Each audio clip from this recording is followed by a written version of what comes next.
here is a patient who has come to you with decreased hearing of the right ear.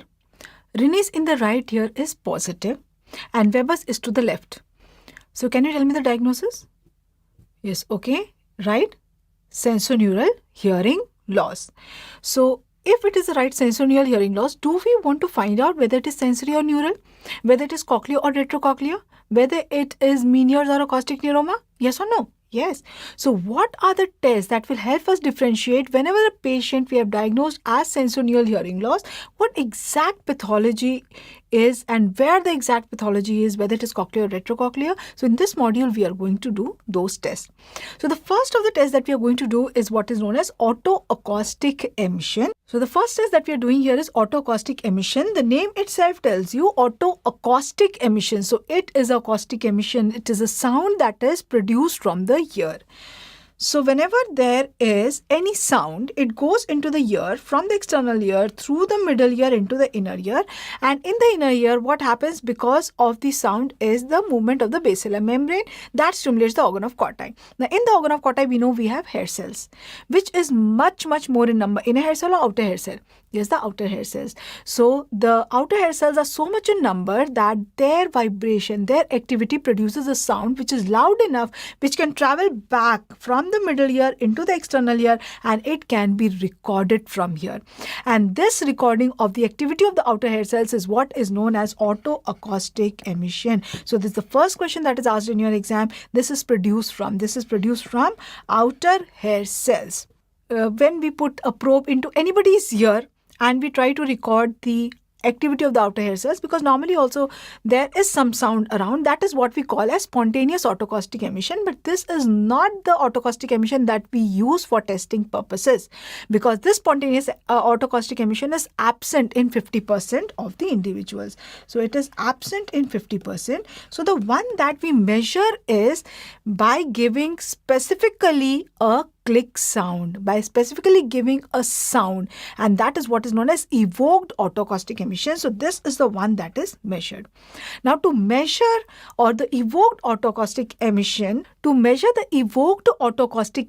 the sound that we give can be either a click sound or it can be a pure tone sound.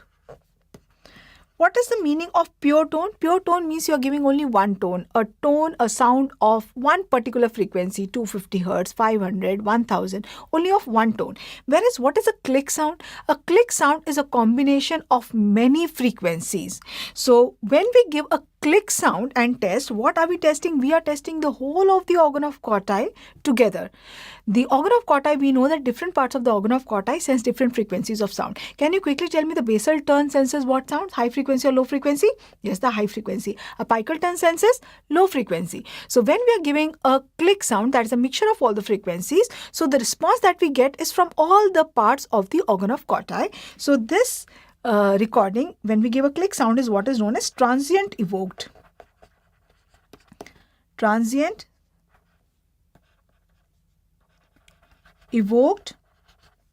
autoacoustic emission. Whereas if we are giving a pure tone sound, then this is what is measuring the specific frequency, specific part of the organ of Corti which is responsible for that frequency. This is what is known as distortion product.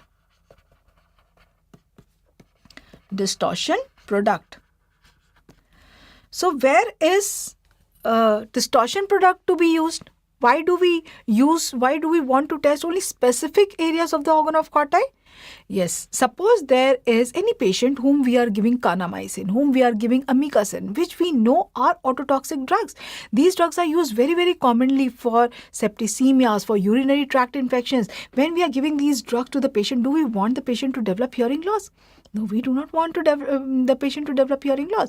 So we want to monitor regularly whether the patient is developing hearing loss or not, because in the early stages we can reverse it. But later on, till the time the changes will start appearing in the audiogram, that would be too late and it would have become irreversible. So what we do is, we know that whenever there is any noise trauma, whenever there is any ototoxicity, the early to be damaged is outer hair cell or inner hair cell. Yes, it is outer hair cell. So do we have any test which can pick up the activity of outer hair cell? Yes, that is autocaustic emission. So what we do is whenever we are giving the patients any ototoxic drug, we monitor his hearing very regularly by autocaustic emission. And the moment, suppose autocaustic emission is present today, we know that yes, everything is normal. The outer hair cells are functioning normally. But if tomorrow I test again and what I see is that the autocaustic emission is absent, it means that the outer hair cells have started getting damaged. Next will be damaged the inner hair cells. So now what I can do is I can either change the drug or I can reduce the dose of drug, again continuously monitor and again continuously decide what my future mode of management for this patient will be. So these are the two types of autocaustic emission that we need to know. So let us see how we do this test. Now this is a very easy test to do. Anybody can do it. Even a technician can do it. So what is done is a probe is passed into the external auditory canal and the sound is given, and the sound that is reflected back from the inner ear is recorded. In the form of waves, we get the result. So it is not only very easy to do, the result is available immediately. It is very cost-effective test. So all these characteristics makes it the best test to screen hearing in neonates. So this is a very, very common question that is asked in your exam. And this is one of the best uses of this test. It is used to screen hearing in neonates. So here is a child where you have done the autocaustic emission and the autocaustic emission is present. So if the autocaustic emission is present, what information is it giving to you? Autocaustic emission is present means it is produced from the outer hair cells, so outer hair cells are normal. So that is an indication that the inner ear is normal, the organ of Corti is normal. That is indirectly tells you that outer hair cells is normal, so inner ear is normal. Now suppose the autocaustic emission is absent. So if the autocaustic emission is absent, it means organ of Corti is not normal. Yes. So if the organ of Corti is not normal, you have come to know, can you help the child? If you cannot help the child, what was the use of getting this test done? Yes, you can help the child. If the organ of Corti is defective, do we have anything which can replace the organ of Corti? Very good. Yes, we have the cochlear implant. So if the autocaustic emission is absent in this child, can you directly send the child for getting a cochlear implant done? Yes or no? Is it sure that the organ of Corti is not functional, so is not developed, so the nerve would have developed? There is a possibility that if the organ of Corti is not developed, maybe the nerve is also not developed. And we know that for cochlear implantation, what we are replacing is only the organ of Corti. The nerve needs to be functional. So we cannot just by this test decide that this patient should be referred for cochlear implantation. What we need to do is now we need to check the nerves. That is why this is the initial screening test. This is not the best test for finding out hearing loss in infants. The best test is bera. Also, this is not the screening test that we use in infants which are in ICU. In infants which are in ICU, maybe they are admitted in ICU because of kernicterus, because of meningitis, or even in premature infants where the chance of hypoxia is more, they have high chances of hearing loss. So in these infants where we know that the chance of hearing loss is already very high, we do not go for the initial screening test of autocaustic emission. There we go for the best test, and that is bera. So here this is done for screening hearing in neonates except in ICU. Except in ICU. In ICU, what do we go for? In ICU, we go for bera. We go for bera. Now, another important use of this test we already know, and that is to monitor ototoxicity.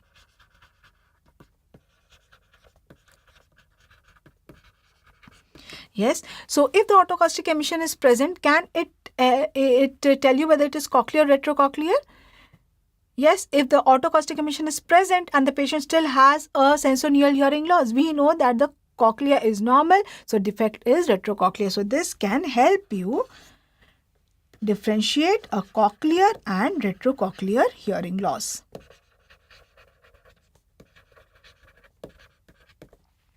But there is one problem with this test. What is the problem with this test? Suppose in a infant which is just born, you do this test and the test is absent. So if the test is absent, do you immediately make the diagnosis that in this child the organ of Corti is not functioning? No. Why? Just see this pathway. We saw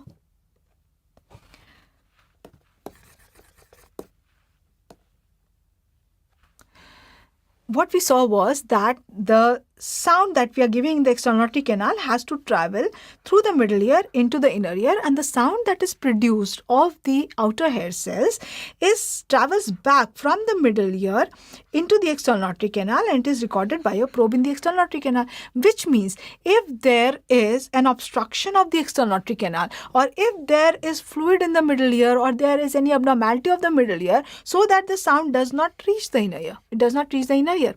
Yes, and also the sound that is produced from the inner ear has to travel back through the same pathway. So if there is any obstruction here, again, if it is not able to travel back, in spite of the cochlea being normal, you will not find the autocaustic emission. If the autocaustic emission is absent, yes, so what is the next thing you do is, yes, you refer. You refer the child. Refer for what? Yes, refer for first cleaning of the ear. Cleaning of the ear.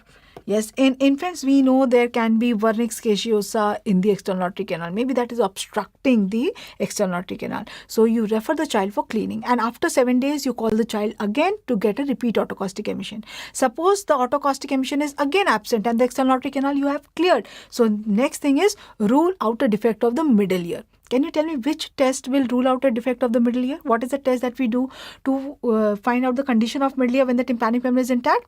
Yes, the tympanometry. So then you refer the child for tympanometry. If the tympanometry is also normal, then we know that the middle ear is also normal and the autocaustic emission is not recordable, which means that the defect is in the outer hair cells, defect is in the organ of Corti. So now we refer the patient for bera. Refer the patient for what? Refer the patient for bera to find out that the nerve is functional or not, whether this child can be taken up for cochlear implant or not. Is that clear? So if there is any defect in the outer ear or the middle ear, which leads to at least 35 decibel or more hearing loss, equal to or more than 35 decibel hearing loss, then this autocaustic emission will normally be absent. So that is what you have to rule out. You have to rule out when you are doing this test, by chance it has come out to be negative. So you refer for tympanometry, and if this is also normal, then you refer the patient for bera. So which means that the report that is given after a test of autocaustic emission is, it either states pass. Pass means what? Pass means that the autocaustic emission is present, or it mentions refer. It never mentions fail. Okay, so if it is absent, it is not mentioned fail. That was a question of your exam, that if the autocaustic emission is absent, what is it mentioned as in the report? Refer, fail, and there were two more choices. Yes, so we do not say fail. Why? Though the present is called pass, this is not called fail. Why? Because just imagine a child is just born and you are giving the parents the report, child is failed. Yes, so that is a very traumatizing to the patient, to the parents. So what is the report given is refer. Refer for either cleaning the ear. If that is done, then next refer for tympanometry. If that is done, the next refer for bera. So now quickly you are going to answer these questions for me. Yes, can autocaustic emission differentiate cochlear and retrocochlea? Yes or no? Yes. What is the one that we measure? Spontaneous or evoked? What is the one that we measure? Spontaneous or evoked? Yes, we measure the evoked. Yes, what is the most common test used for screening hearing in neonates? Yes, that is autoacoustic emission. And this is not done in children, in neonates in ICU. Now, can you tell me that if we are testing if we are screening the hearing in neonates, which autocaustic emission will we use? The distortion product or the transient evoked? Yes, I told you that the transient evoked is given by a click sound. That tests all the organ of Corti, complete all the areas of the organ of Corti. So this is the one that we use for screening. So for screening, the one that we use is transient evoked autoacoustic emission, whereas distortion product we use for monitoring ototoxicity. Ototoxicity. Yes, and If the result is good, then we mention it as pass, and refer is for referring for what? For what all do you refer? Yes, for tympanometry or for bera. So if it is absent, then do you rule out a meconium or a vernix or any obstruction of the external aortic canal? Yes or no? Yes, that is true. This is true. And yes, the last thing I want to ask you, it is produced from where? It is produced from the outer hair cells. So these are the things that you need to know in autoacoustic emission. Another test which can help us to differentiate whether it is cochlear or retrocochlear hearing loss whenever the patient has a sensorineural hearing loss is what is recruitment. Recruitment.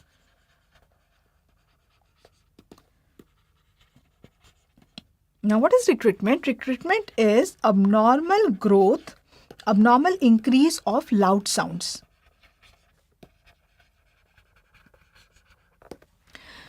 As I've told you earlier also, one of the very important function of the organ of Cotta is fine tuning of the loudness.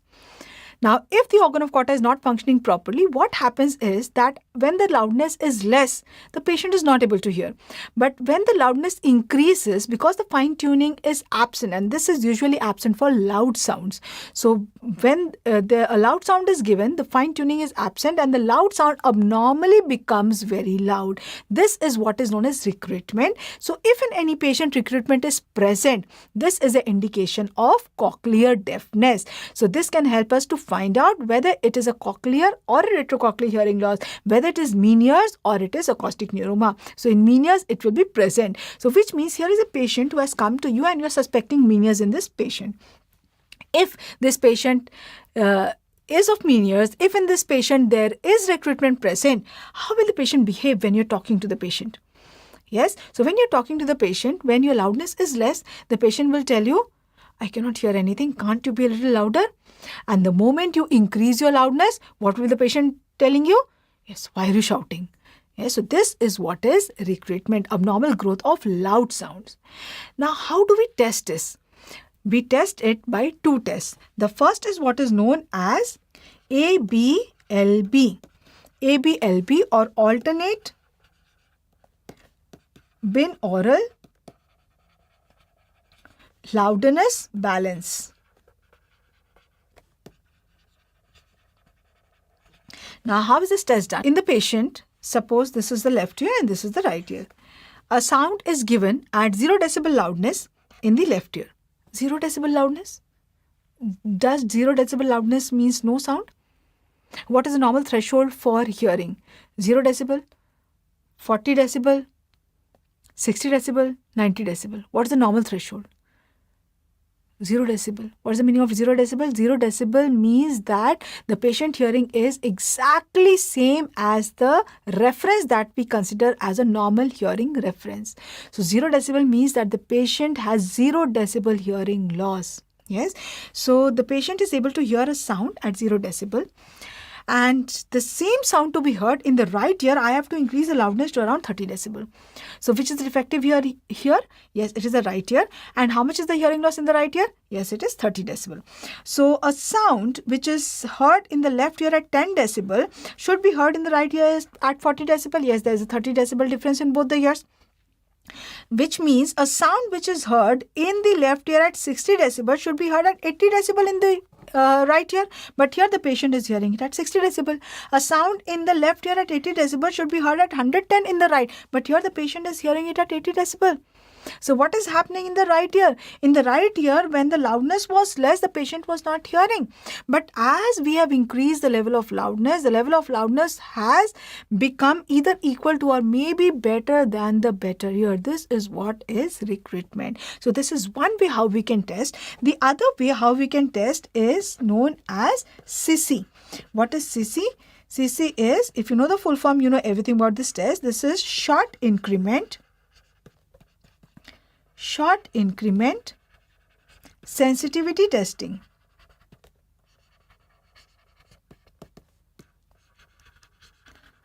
So the name itself tells you short increment sensitivity. So what is that? That's the sensitivity of the recruiting ear to identify short increments of sound. Like 1 decibel. small increments.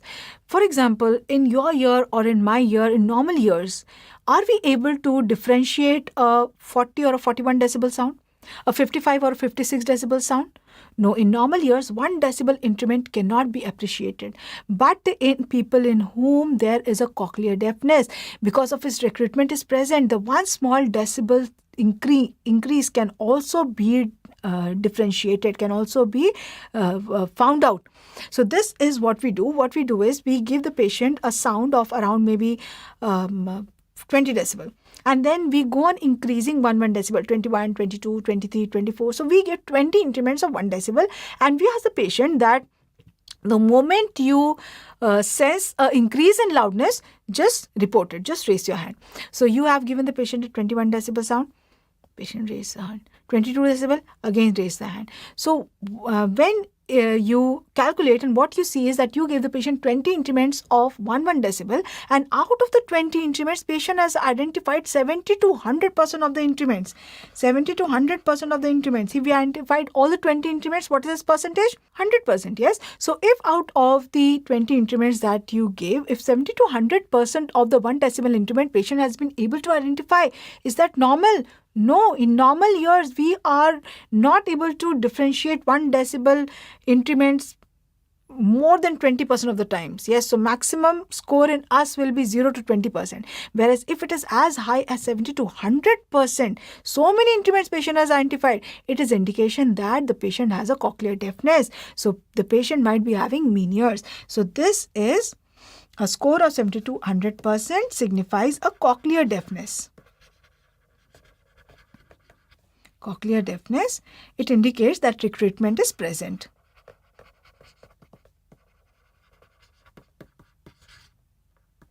So now quickly tell me that if there is any patient whom you are suspecting, whether it is a cochlear or a retrocochlear hearing loss, what are the tests that you know of till now?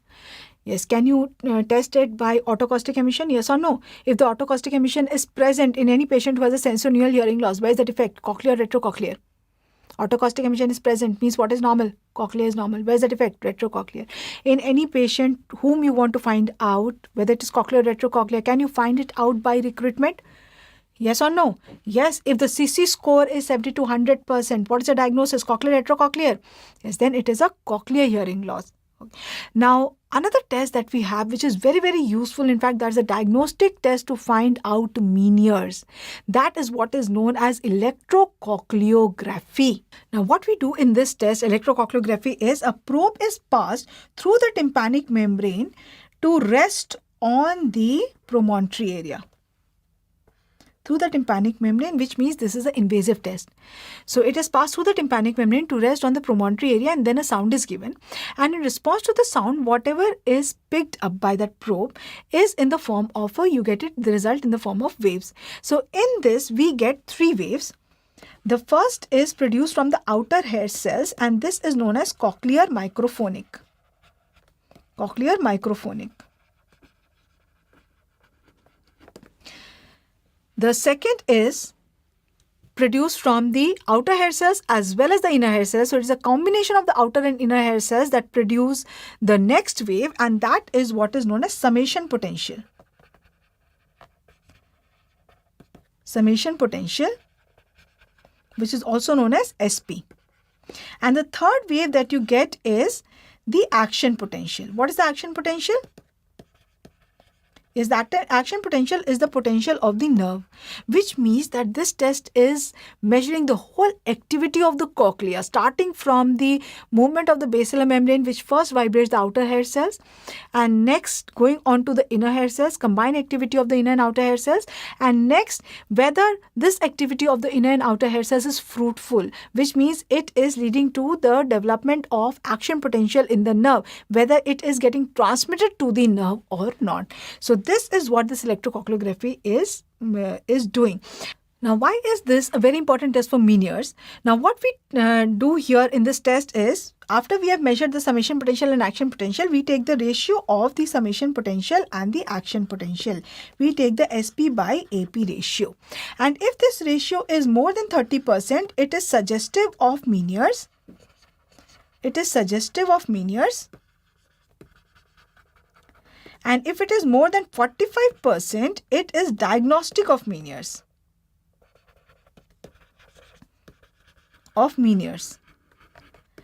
So what is the meaning of summation potential by action potential increasing? When will any ratio increase? For any ratio to increase, the numerator has to increase. Yes, and the denominator has to either remain the same or it has to decrease. Only then the overall ratio will increase. Yes, so if the ratio is increasing and that is suggestive of Meniere's, what does that mean? It means that the summation potential, which means that all the activity of the hair cells, the inner and outer hair cells, has increased tremendously. But this activity is not fruitful. It is not leading to an impulse in the nerve, which means it is not getting transmitted to the nerve, which means that this activity, increase in activity of the hair cells of the organ of Corti, is because of a irritative activity in the cochlea.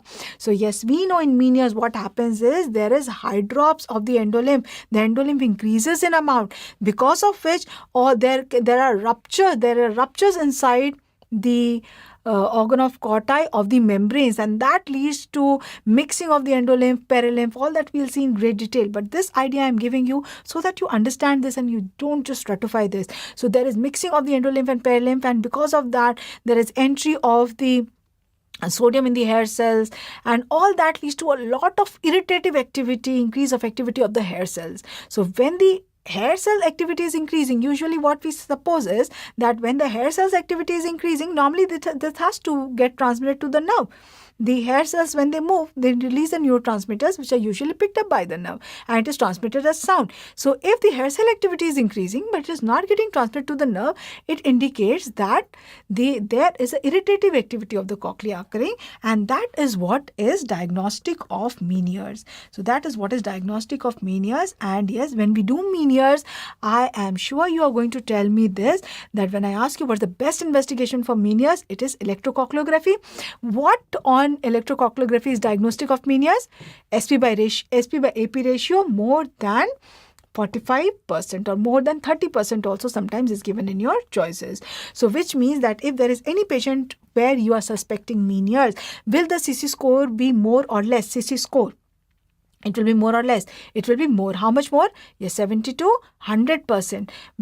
What is the best test that you will go for? Electrocochleography. And there, what will be the ratio? SP by AP ratio is what you will see. If I specifically want to test only the outer hair cell activity, then which test should I go for? Only the outer hair cell activity. Yes, then I will go for autoacoustic emission. If I am going for autoacoustic emission in any patient where I want to monitor the ototoxicity, which autoacoustic emission should I go for?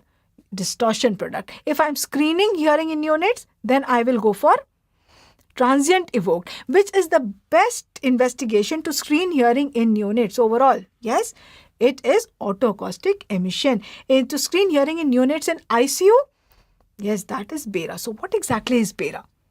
Yes, the name itself tells you bera is brainstem evoked response audiometry. Brainstem evoked response audiometry. The name itself tells you that this is audiometry, which is measuring all the response from the brainstem. So how do we do this test? Yes, here a sound is given and electrodes are attached all over the head of the patient. And as the sound goes through the auditory pathway, each and every part of the auditory pathway produces one wave.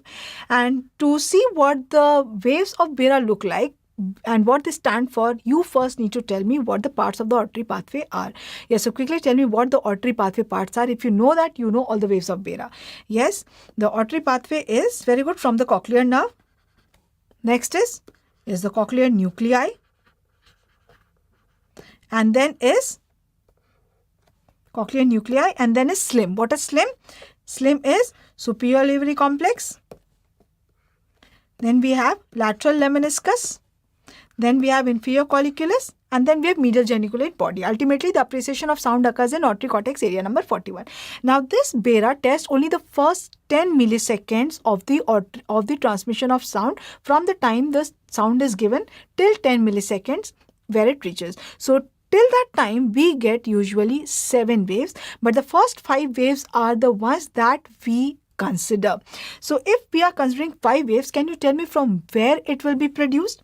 Yes, so cranial nerve, from the nerve are produced 2 waves, the first and the second.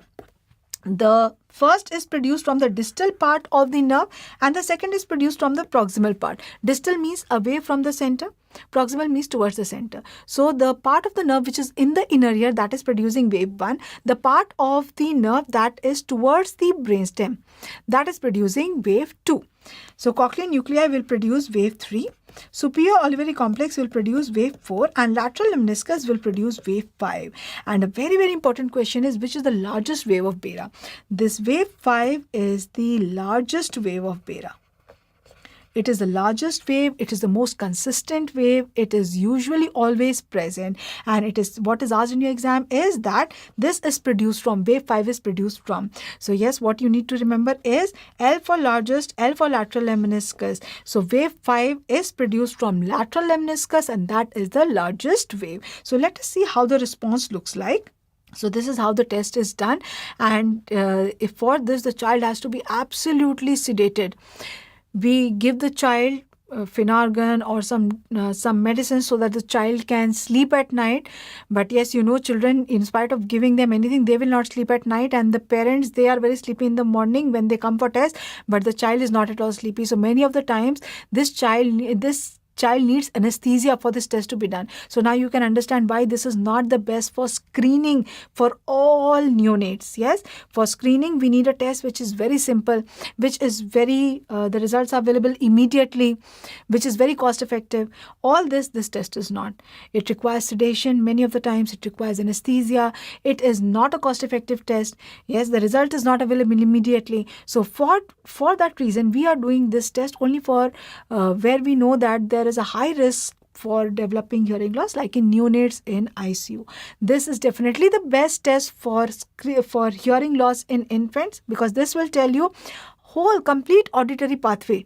Yes, so when we write the uses, we will write all this.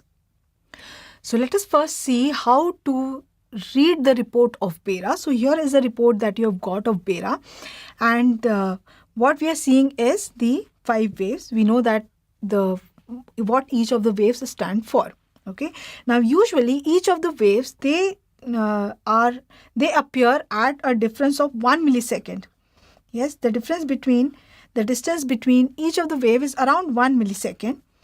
So suppose you are giving the sound here and the wave 1 appears late. It is supposed to appear 1 millisecond after you have given the sound. So the wave 1 has appeared late. Okay, it has appeared at 2 milliseconds. Suppose it has appeared at 2 milliseconds. And after that, rest of the waves appear at a distance of 1 milliseconds from each other. What does that tell you? Tell me, what is the diagnosis now? Yes, it means that the defect is where? The defect is before wave 1. Because wave 1 is appearing late. What is wave 1 produced by? Yes, wave 1 is produced by, yes, the distal part of the nerve. Distal part of the nerve, where the nerve is starting, that is wave 1. So what is before that? Before that is organ of Corti. So that will give you the hint that this patient has a defect in the organ of Corti. This patient has a cochlear defect. This patient has defect before the nerve. So yes, this test can differentiate between cochlear and retrocochlear. Cochlear and retrocochlear. But if we want to test for mean ears and if we want to do bera, whenever it is asked best test, don't always think best for everything is bera. If it is asked best audiometric test for mean ears, that is not bera. Bera will just tell you whether it is cochlear or not. But what inside the cochlea, whether it is irritative activity of the cochlea, whether the summation potential, action potential ratio is increasing, all that it will not tell you.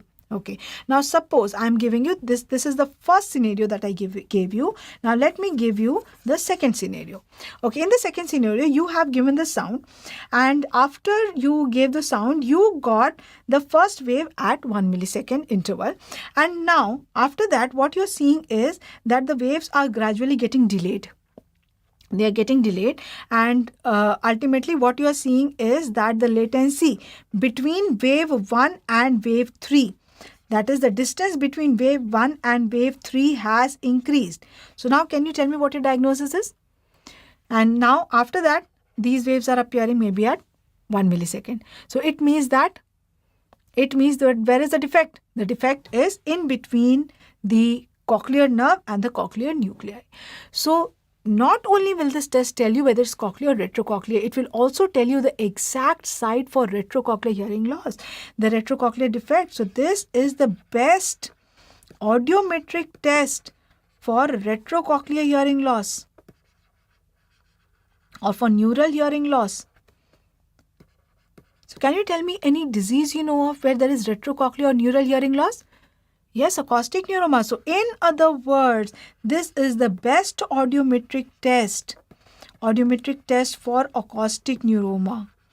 Now, why do I say it is the best audiometric test?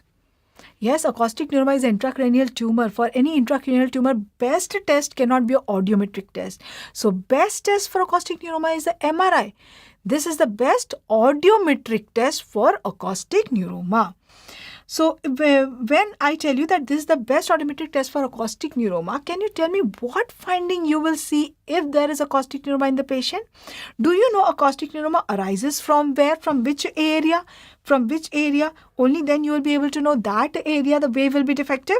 Yes, so it arises from the internal acoustic meatus. That is what I am telling you. You tell me that will be which part of the nerve. Will it be the distal part of the nerve or the proximal part of the nerve? Yes, that will be the proximal part. It is the internal acoustic meatus. So that is towards the brainstem. So that coincides with which wave here? Yes, that is the wave 2. So it is arising from here. So what will happen? Wave 1 will appear normally. After that, because of the tumor here, the rest of the waves will get delayed. And ultimately, when you see the latency between wave 1 and 5 will increase. Yes, also many a times what happens is because of this tumor in the internal acoustic meatus, because of compression of the arterial supply, there is the defect of the cochlea also, of the organ of Corti also. The organ of Corti also gets damaged because of the compromising of the arterial supply, which is also passing through the internal acoustic meatus into the inner ear. So now what will happen is you will not get wave 1 also. You will get only one wave, and that is the wave that is usually the last to disappear, which is the most persistent. Which wave is that? That is wave 5. So you have only one wave. So then only wave 5 will be present. And how will you find out that this is acoustic neuroma? Yes, both the auditory pathways intercommunicate. So the latency of each of the waves in right ear will be the same as latency of each of the waves in the left ear. So if there is a difference in the latency of wave 5 in the right ear and the left ear, if the difference is more than 0.2 milliseconds, that is suggestive of acoustic neuroma. Can you see how sensitive this test is? So when you are testing for acoustic neuroma, what is the best that will tell you that this is acoustic neuroma? When there is a difference of latency of wave 5 in each ear. What do we call it as? We call it as interaural latency difference of wave 5. So if there is the interaural latency difference of wave 5 of more than 0.2 milliseconds. This is highly suggestive of acoustic neuroma. And the second most important, after this finding, the next most important is increased latency between wave 1 and wave 5. Wave 1 and wave 5. So now the fourth use you are going to tell me. Yes, I already told you that some time back. Yes, this is the best investigation for finding out hearing loss in infants. Yes, even if in the autocaustic emission is absent, we have to go for bera to find out whether nerve is normal or not. And yes, this is the best for screening. Tell me what? Which neonates? Yes, neonates in ICU. Now in neonates, can you go for pure tone audiometry? Neonates, pure tone audiometry. Will they raise the hand, I am hearing or not? No, they won't. So how are you going to find out the threshold of hearing in any neonate? Yes, again bera. The wave 5 of bera, the loudness at which the wave 5 appears, that is the threshold of hearing. So the wave 5 matches tells you about the threshold of appearance tells you about the threshold of hearing. So wave 5 is the threshold of hearing. So if the wave 5 appears when the loudness of sound is 30 decibel, it means that the threshold of hearing of the child is 30 decibel. So this is telling you about threshold of hearing. And can you tell me, this is a subjective or objective test? Is the patient's cooperation required? Not at all. This is objective test. Yes, and also this is telling you about the complete auditory pathway. This is telling you about cochlea also. This is also telling you about the complete each and every part of the auditory pathway. So if it is absolutely normal, in spite of that the patient says that I'm not hearing, it means that the patient is malingering. So this is an important test for malingering.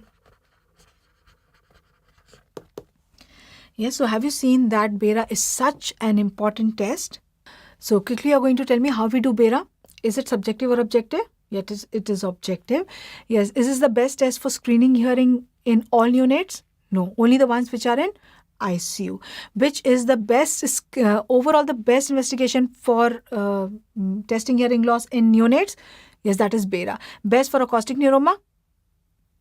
Best for, that is MRI. Best audiometric test for acoustic neuroma is bera. Best audiometric test for menials? Electrocochleography. Best investigation to screen hearing in neonates? Autocaustic emission. Autocaustic emission is produced from outer hair cells. Yes. CC in menials. CC in menials. Quickly tell me. Yes, CC in menials. More or less. Short increment sensitivity. If you remember the full form, you know what this test is. Yes, short increment sensitivity will be more. How much more? 70 to 100%. Which is the most consistent wave of bera? Which is the largest wave of bera? Wave 5. Wave 5 stands for lateral lemniscus. Which is the best audiometric test to differentiate cochlear and retrocochlear hearing loss? Yes, it is bera. Which is the investigation that we use to monitor ototoxicity? Yes, that is autocaustic emission. Which autocaustic emission do we use? Spontaneous or evoked? Evoked. For testing, for monitoring the ototoxicity, which one do you use? Transient evoked or distortion product? Distortion product. For screening hearing in neonates, transient evoked or distortion product?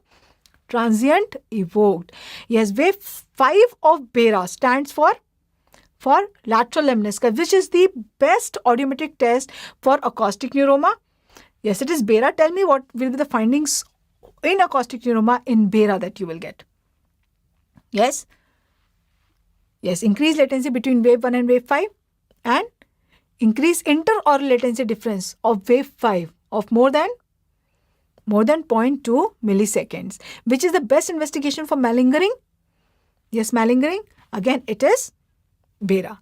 Now, there is one problem with bera, that this machine of bera does not record hearing loss more than 80 to 90 decibel. So suppose here is a child who has a hearing loss more than 80 to 90 decibel, bera will not pick up, bera will not show. So then we need to go for a test which will show, which can pick up hearing loss more than that, and that test is what is known as ASSR, or it is known as auditory steady state response.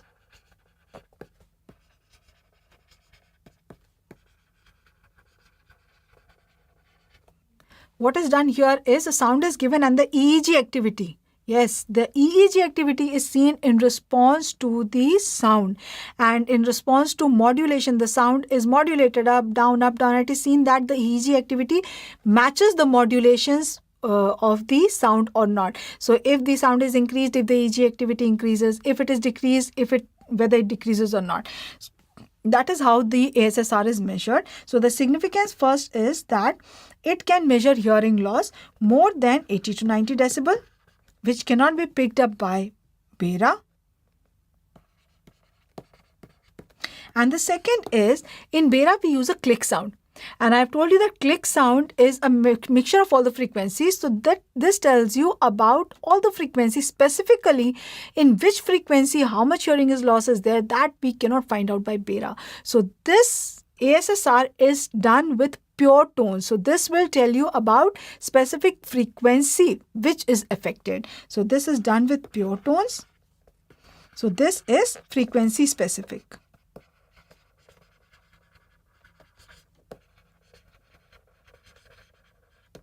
Now I told you that the best investigation for non-organic hearing loss, what is non-organic hearing loss? Malingering, is bera. So can you tell me some other tests that you know for non-organic hearing loss? Do you know of any other test for malingering? Now another test that we have is speech audiometry, and the name itself tells you it has speech in its name. So this itself tells you that this is a test which will tell you how well the patient is able to understand and respond to speech. Till now, all the tests that we were doing were with pure tones. We are giving a sound t, p, like that, okay, of 250 hertz or 500 hertz. So whether the patient is understanding the speech or not, whether the patient is responding to speech or not, that is very important whenever we are giving the patients rehabilitation of hearing, for example, hearing aids. Yes, so that is when this speech audiometry is done. So nowadays, this speech audiometry is usually restricted for seeing whether this is a good candidate for hearing aid or not. Now, what is the speech audiometry? The speech audiometry has two parts. The first is known as speech reception threshold. Speech reception threshold.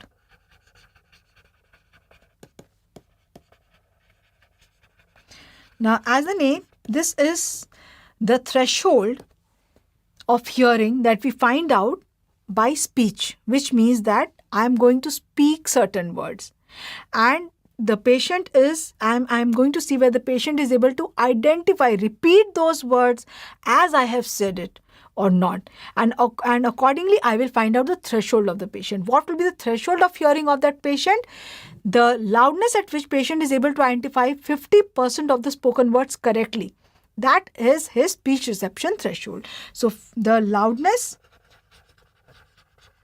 at which 50% of spoken words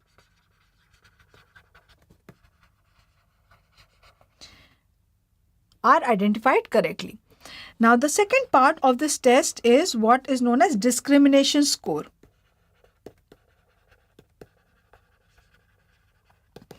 Now what is discrimination score? The discrimination score is the ability of the patient to discriminate between the words. So here, the speech, the words are given at quite a loudness so that the patient can hear. But what is seen here is whether he is able to differentiate between what is said or not. For example, pin, thin, rin, sin. Yes, so discrimination property is seen, and discrimination is a property of nerves. So if the discrimination score is very poor, if it is 0 to 20%, out of all the words that you have told him, he is able to discriminate properly only about 20% of the words correctly. This is an indication of retrocochlear hearing loss or neural hearing loss. So how this test is done is, a few words are given to the patient in a pre-recorded tape, and it is seen what percentage of the words the patient is identifying correctly. Now, what will happen in normal is that if you are giving the patient 20 words, all the 20 words the patient will identify correctly. So that we say that his score is 100%. So that will happen in normal. In normal, what will happen? And then you will plot it in the form of a graph where what you are seeing is the loudness. This is the loudness of the sound, and this is how many percentage of words he has identified correctly, at what loudness. Now, what will happen in conductive hearing loss? In conductive hearing loss, because of the conductive defect, there will be a loss of sound before it reaches the inner ear. So, in conductive hearing loss, if we amplify the sound equal to how much loss is there, if the patient has a 30 decibel hearing loss, and instead of giving the patient a 10 decibel loudness sound, I increase the loudness to 40 decibel. So now whatever loss he has is compensated. So now when I give a loud sound to him, he will be able to identify all the words correctly. So in conductive hearing loss, what happens is, I just have to increase the loudness of the word that I am speaking, and the patient will be able to identify all the words correctly. Now what happens in cochlear hearing loss is that I have to increase the loudness for the patient to identify some words. And even no matter how much I increase the loudness, the patient will never be able to identify all the 100% of the words correctly. So that is this curve, that I have to increase the loudness for the patient to identify the sounds, but identify the words correctly. But no matter how much I increase the loudness, the patient is not able to identify all the words. See, only around maybe 60% of the words he is able to identify correctly. This is what signifies a cochlear hearing loss. Now, what happens in retrocochlear hearing loss is that, yes, when I go on increasing the loudness, as I go on increasing the loudness, the number of words that he identifies increases. And it definitely, the patient is never able to identify all the 100%. Forget about 100%. He is able to identify very few number of words correctly. And once it reaches the peak, after that, if you increase the loudness, what happens is that the number of words that he was able to identify at a lower loudness, that further falls down. So when we go on increasing the loudness, in spite of increasing the level of loudness of the sounds, patient is not able to identify the words correctly. This is the feature of retrocochlear hearing loss, and this signifies nerve fatigue. That when you are going on increasing the loudness of the sound, the nerves are appreciating it. But what happens after some time? The nerves get fatigued. So whatever they were able to identify earlier also, they are not able to identify that now. And now when you have increased the loudness even much more. This is what is known as rollover phenomena. And this is a question of your exam. Rollover phenomena is seen in. It is seen in retrocochlear hearing loss. Now, can you tell me a few tests which can help us to find out if the patient is malingering or not? In other words, can you tell me a few tests for non-organic hearing loss? Yes? Okay, there can be many tests for non-organic hearing loss. Yes, the best you know is bera. The best, okay, you want to write that first. Okay, so the best is bera. What are the other tests?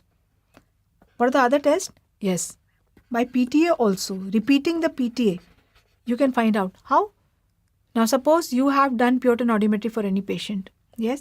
If you repeat the pure tone audiometry, if the patient was lying, if the patient was malingering, he will not remember that first time in which sounds he responded and which sounds he did not respond. So, the two pure tone audiometry of any person which should exactly match, this will be totally inconsistent. So, repeating the PTA will be totally inconsistent. The third is, if you find out the threshold of hearing of any patient by any test. Suppose I find out your threshold of hearing. Your threshold of hearing means the loudness at which you start hearing. Yes. If you start hearing at 30 decibel, whether I give the 30 decibel by speech, that is I find out your speech reception threshold by speech audiometry. Or suppose by pure tone audiometry, I find out your threshold. Or suppose by bera, I find out your threshold. No matter whatever test I use to find your threshold, if it is 30 decibel, will always be in any test, it will remain as 30 decibel. So, we can compare the threshold. Compare the hearing threshold of any two tests.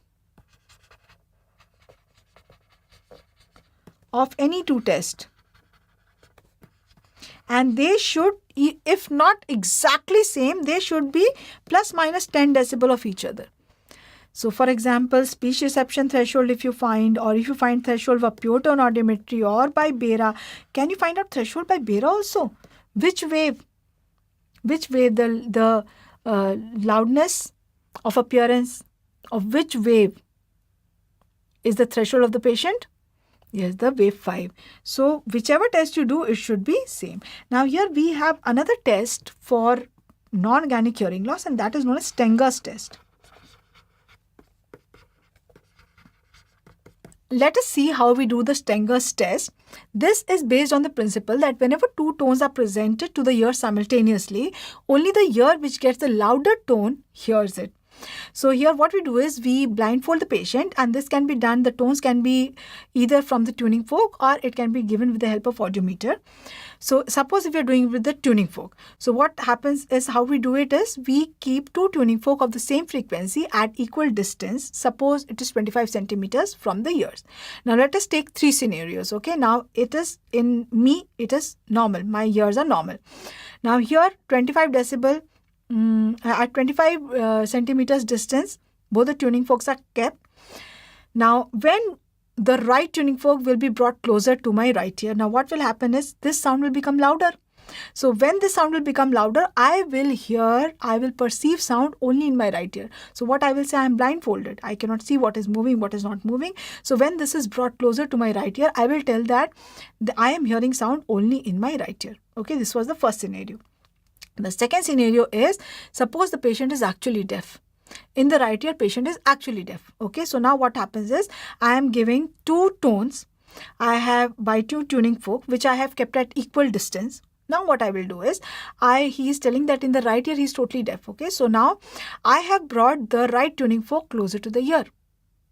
Okay, so what will the patient say? The patient is totally deaf in the right ear. So if the patient is totally deaf in the right ear, whether I bring it close to the ear, whether I bring it away from the ear, will it matter? No. So when I am giving two tones to the patient, if the patient is actually deaf in the right ear, patient will say, I am hearing only from my left ear. Okay, now what I do is, I bring this tuning fork closer to the right ear. So he is actually deaf. So how does it matter how close it is, how far it is? So he says that I am hearing only in my left ear. Done. What is the third scenario? Patient is malingering. Patient is lying and he is telling that I am deaf from my right ear. Now what happens is, yes, when I am giving him two tones at equal distance, he will tell that I am deaf from my right ear. I am hearing only from my left ear. Okay. Now when I bring this tuning fork closer to the ear, what happens now is, if he is lying, now he will start hearing only from the right ear because this has become closer, this has become louder. So now what happens is, suddenly he starts hearing only from the right ear. So he is malingering, he is lying, he is told that his right ear is deaf. So he will tell that now I am not hearing any sound. Yes. Whereas if he was actually deaf, whether I bring it close, whether I bring it away, he should continue to hear from the left ear. But now when I have brought this close and he is malingering, he can actually hear from the right ear. He is hearing this sound only in the right ear. So he says that now I am not hearing the sound at all because he has reported that he cannot hear from the right ear. His right ear is deaf. This is what is known as Stenger's test. Stenger's test. And many of the times the examiners ask you to do this in the viva. So yes, before you go for the viva, do practice how to do this test. So this is what is Stenger's test. So now, do you know if there is any patient who has come to you with hearing loss, how to find out whether it is the middle ear that has got affected or the inner ear that has got affected when the tympanic membrane is looking normal and the external ear is normal? Yes, if you want to find out defect in the middle ear, what is the test that you do? Tympanometry. If you want to find the defect in the inner ear, what is the test that you do? Yes, keep your pens down. Tell me. Yes, in the inner ear. Yes.